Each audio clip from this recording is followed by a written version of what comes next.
inyong kapatid May Camposa, mabati sa inyo ng magandang araw. Ating pong aralin ngayong umaga ay matatagpuan sa Kabanata 3, versikulo 17 hanggang 18 na magsasabi, naway manahan si Kristo sa inyong puso sa pamamagitan ng inyong pananalig sa Kanya upang sa inyong pag-uugat at pagiging matatag sa pag-ibig.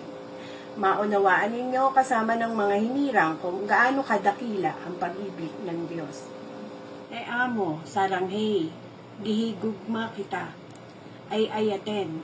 Iba't ibang lengguwahe, pero isa lang ang sinasabi.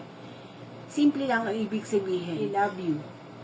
Masarap pakinggan when your significant other whispers I love you or saranghe to you. Nakakakilig. But did you know that God describes His love to us in different ways? And we can read about it in His love letter, the Bible. When referring to the Israel, God said, I have loved you with an everlasting love. That is why I have continued to be faithful to you. Sabi pa niya, you are precious and special in my sight, and I love you. One time when Jesus was talking to His disciples, He said, I have loved you just as the Father has loved me. Remain in my love and do not doubt my love for you. Jesus not only loves followers while He was here on earth, but also those who have placed their trust in Him today. If you believe in Jesus, then believe that He loves you too. Huwag nating pagdudahan ang love niya. God loves you very, very much. He is saying, I love you. To you too. Pinapanalangin ko na maging matibay tayo at matatag sa pag-ibig ng Diyos para maunawaan ninyo ang pag-ibig ni Kristo sa atin. Naway mananatili si Kristo sa ating mga puso sa pamamagitan ng inyong pananalig. Dalangin ko na ang pag-ibig ang maging ugat at pundasyon sa lahat ng inyong gawain upang inyong lubusang maunawaan kasama ng mga hinirang ng Diyos kung gaano kalawak, kahaba, kataas at kalalim ang kanyang pag-ibig. Sabi nga po sa Efeso, Kabanata 3, versikulo 17 hanggang 19, ano nga kaya ang mga maaari nating gawin para maging mabunga ang ating buhay espiritual? Ano-ano ang mga makakatulong sa atin para lumakas at tumibay ang pananampalataya natin? Ano naman kaya ang nagdudulot para malanta tayo o hindi magbunga? Sumulat si Pablo sa mga taga-Epeso, maging matibay kayo at matatag sa pag-ibig ng Diyos. Nagmumula sa Diyos ang pag-ibig na ito na nagpapalakas sa pamamagitan ng banal na Espiritu. Naninirahan si Kristo sa mga puso natin at habang inuunawa natin kung gaano kalawak, kahaba, at kataas at kalalim ang pag-ibig ni Kristo sa atin, mas lubos natin siyang makikilala at para maging ganap sa atin ang katangian ng Diyos. Para lumago tayo sa pagkakakilala sa Diyos, nararapat na nakatanim sa mga puso natin ang pag-ibig niya.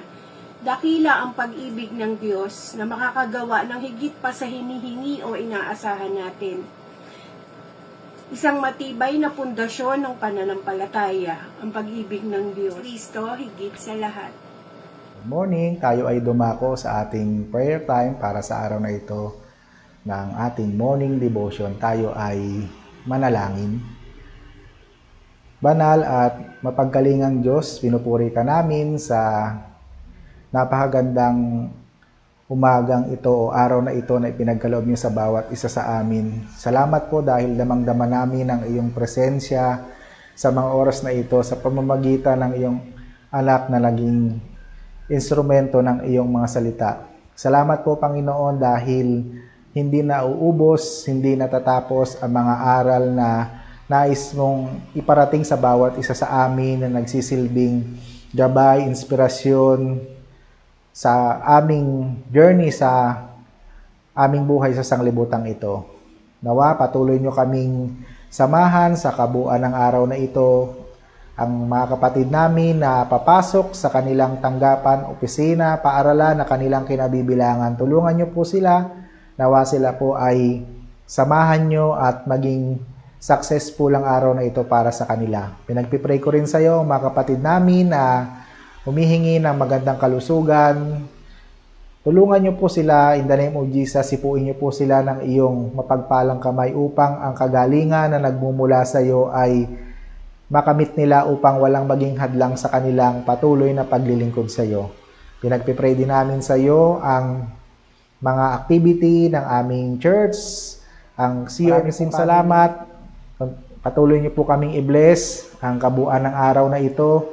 Huwag niyo po kaming iiwan at pababayaan dahil kung wala kami sa iyo, wala kaming magagawa. Patuloy niyo pong i-bless ang kabuuan ng COMC family, ang kanyang mga staff, ang mga workers, ganoon din po ang kanyang konseho, at ganoon din po ang mga member namin, ang mga lay people. Tulungan niyo rin po sila. Patuloy niyo po silang katagpuin sa lahat ng kanilang ginagawa. Nawa maging successful sila. Salamat po, dakilang Diyos.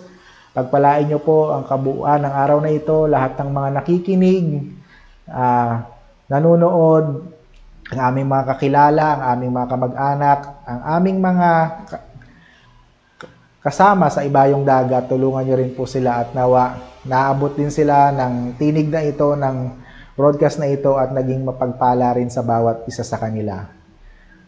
Ito po ang aming panalangin sa pangalan ni Jesus na aming Panginoon. Amen.